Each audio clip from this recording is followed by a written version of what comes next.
I have resurfaced, and I'm in a truck.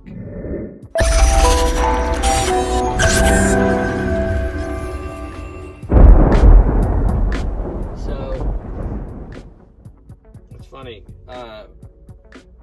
Man, a week ago, I was in orientation. A week before that, I was in another orientation.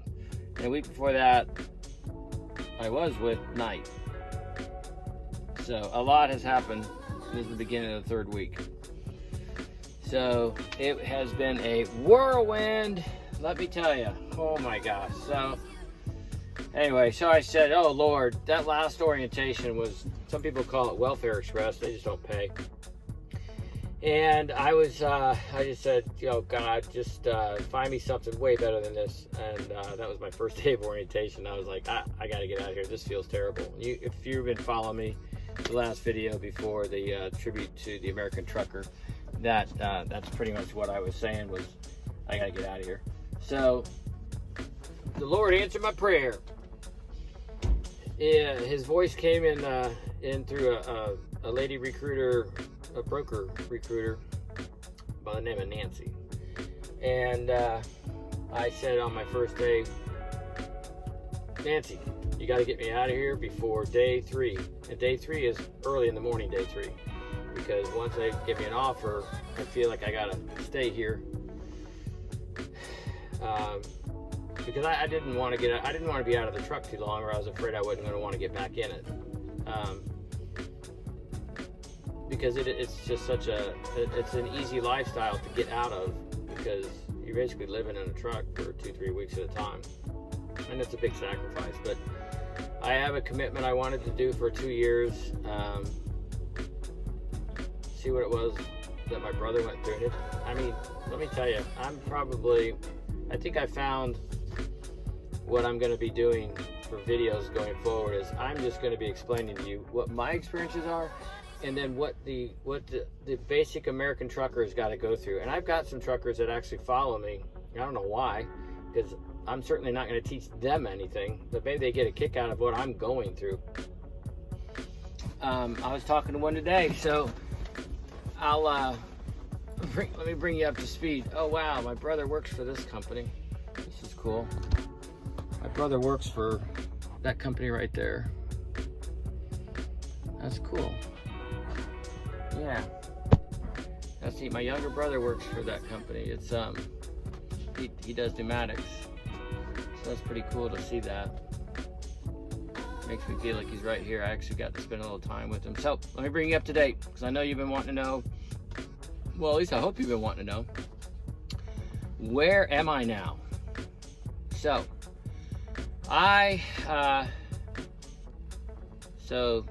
good Lord sent me Nancy. Nancy calls and says, I got a job for you. I said, great. This is the end of day 2.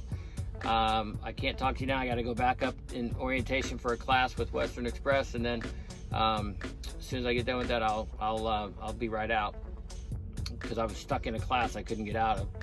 I guess I could have said I had to go to the restroom, but the class was going on, so I didn't want to draw a lot of attention. So the class was dismissed, and that was the last part of the day. And I went out and talked to her, and perfect. So she's like, hey, so here's the deal. I got this for you. She said it's a trucking company that's only 350 people. I said, that's cool. I'll go with a medium-sized company. That's fine. She says they got a minimum of 1,100 a week, no matter what miles they give you. If you get more than the miles that you get, then that's fine. But it's not a guarantee. It's a minimum of 1,100 a week, which is above average, especially for new truckers. That's like $57,000 a year. So I'm like, all right, cool. That sounds great. Good job. Then I said, well, what's the catch? She goes, well, it's in New York. It's in Pennsylvania. Oh, anybody that's following me knows I don't like Pennsylvania. I said, I'm not a big fan of the Northeast. She goes, well, that's where it is. I go, well, okay. I mean, is it over the road? If it's over the road, then I can go, travel the Midwest. She goes, yeah, it goes as far west as Texas. That's cool. Up north to, Wisconsin, maybe a little bit in Minnesota. It's okay, I could deal with that. That's cool. All right, that sounds good. Is it automatics? She goes, yeah. Only because I'm going to be going through the winter for the first time, and going through the winter for the first time. So I really didn't want to start in a manual. I trained in a manual, so I could do it, but I just right now I didn't want to be. I wanted to minimize some of the risks and stress. So I said, all right, cool. And then she goes, and they give you a new Freightliner. So I'm sitting in a 2019 Freightliner, and it's got XM radio. I said, really? I said, man, that sounds great. And it's got DirecTV with satellite. It's got a satellite with DirecTV on it, 23-inch screen. I said, really? Man, ask and you shall receive. So I was like, all right, cool. All right, well, that sounds like a good plan. Well, there's always a catch. So I get here, I go through orientation, and I meet the good people.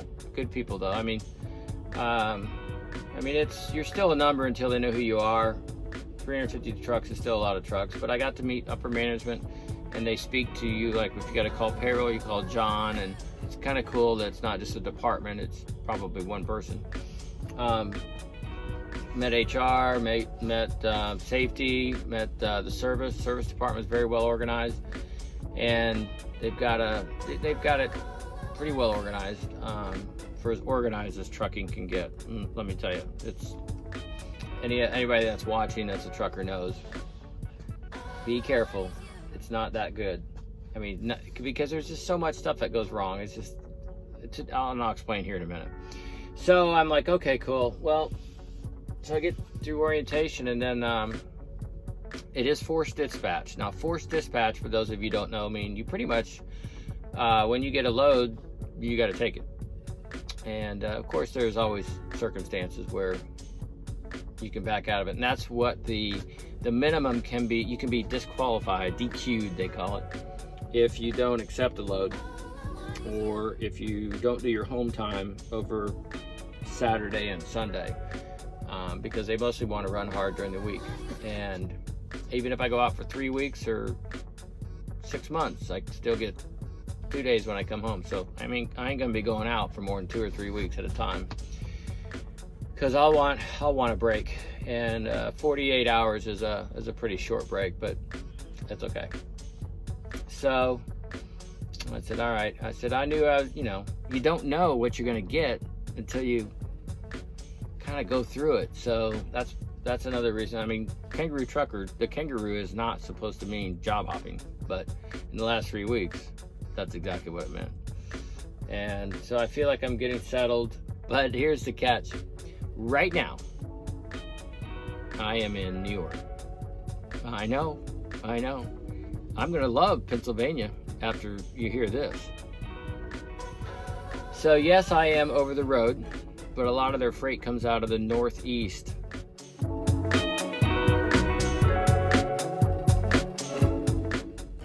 Oh my God. The Northeast? North of Pennsylvania? I said, Lord, what are you doing? I thought we had a deal here. So now I'm going to learn winter driving out of the Northeast.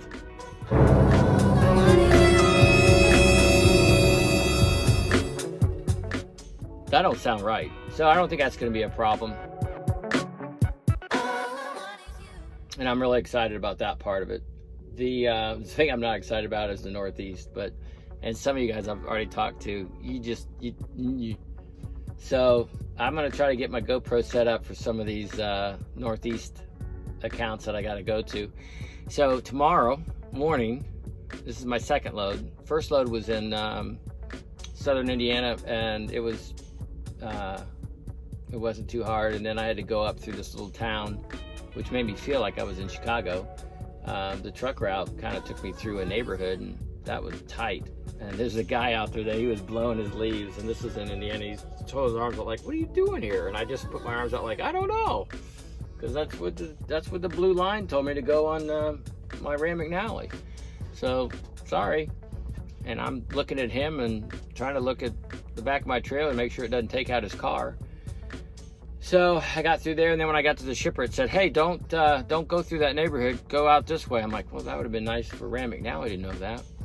So I got out of there safely and made my way up here to a truck stop that's really tight in New York. I don't know how far I am from New York City, but I'm too close as far as I'm concerned. So tomorrow morning, I have a 10 o'clock live unload at Coca-Cola in Hartford, Connecticut. And it's right off the interstate, but it's a lot of traffic to go through.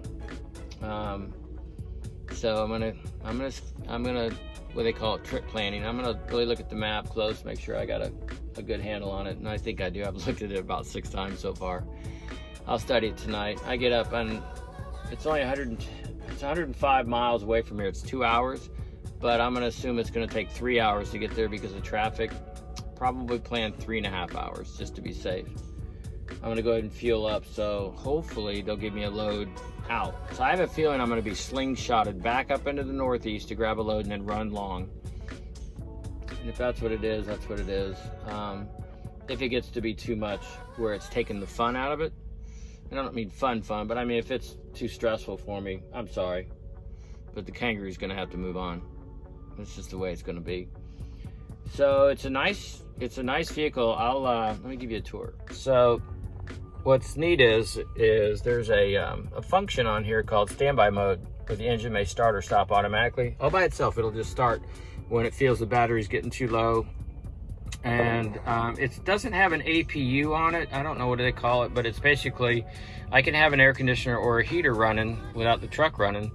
And if it's draining the battery, the truck will just automatically start up to regenerate the battery.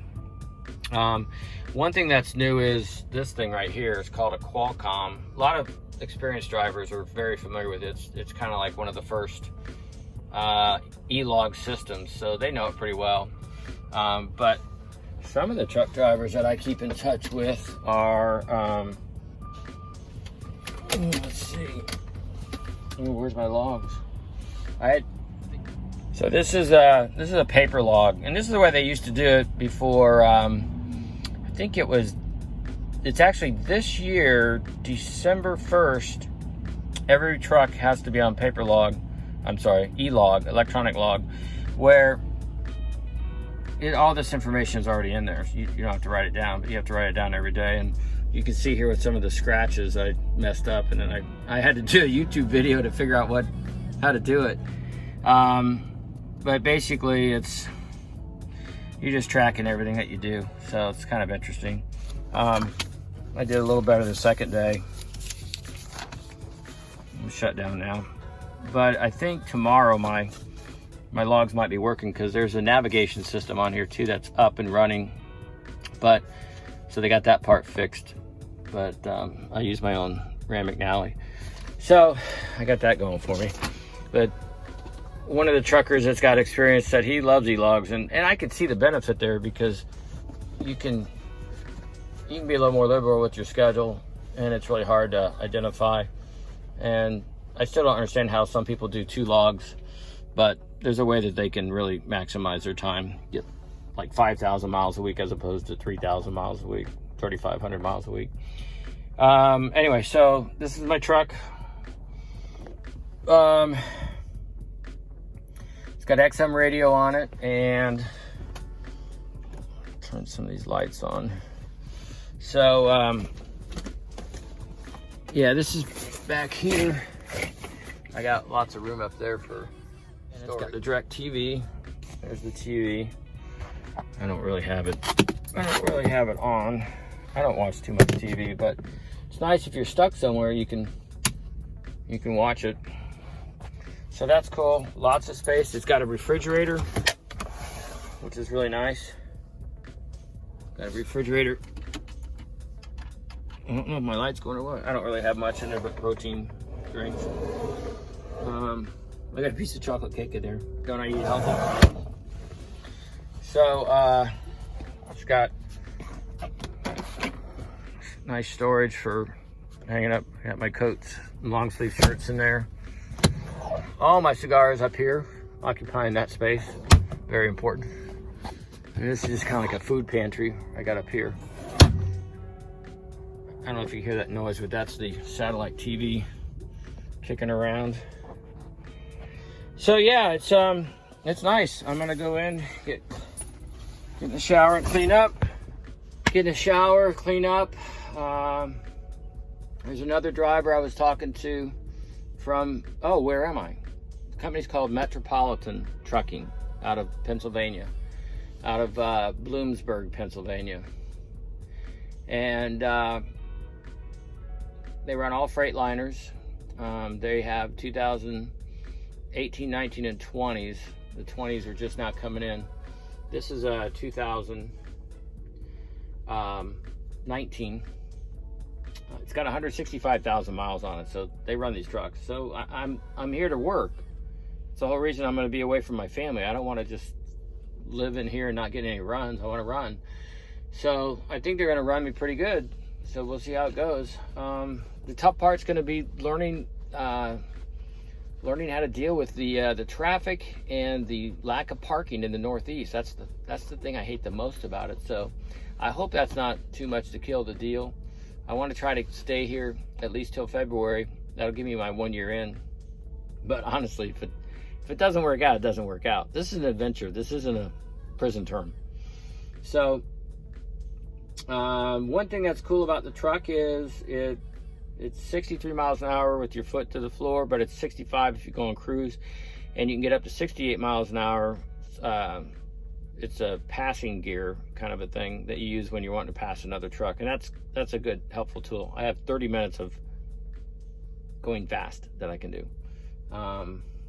So it's all computerized and regulated and all that. So I think it's good. So I'll keep you posted. I'm optimistic, cautiously optimistic. Every company's going to have its issues, and we will see. Now, when I met my they call him driver advocate, it's my dispatcher. When I met my dispatcher, he was an ex-driver for about 5 years, and then became a dispatcher. He was an owner-operator, so he's got some experience. A little bit younger than me, not much. So I felt like he's going to know what I'm going through. But his comment to me was, when I met him, was because I said, well, I'm not really a big fan of the Northeast. He goes, well, it's forced dispatch, so where I dispatch, that's where you go.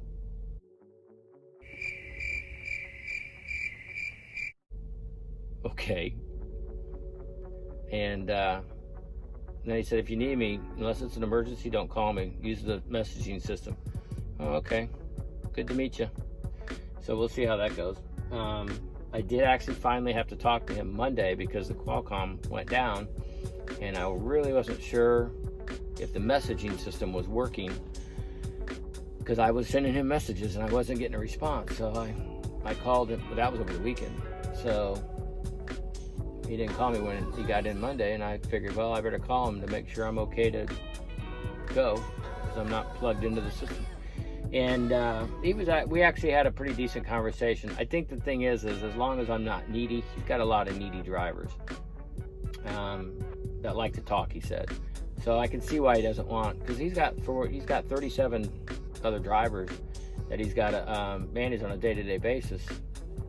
So I think the less needy I am, the more I can figure out on my own. I've made a friend that's been here for 8 years. It's funny, he kind of complains about a lot of stuff, and I'm like, why are you still here? And you know, he doesn't really give me a good reason why he's still here, but I guess the company's probably not all that bad. I have met some other people that have spoke very, very well of the company. I don't think anybody can really speak that highly of a company, because there's so much that goes on that's just not pleasant. But I've met more people that have been positive about their experience than negative. So I hope to be the same. So we will see. I'll keep you posted. All right. So wish me luck.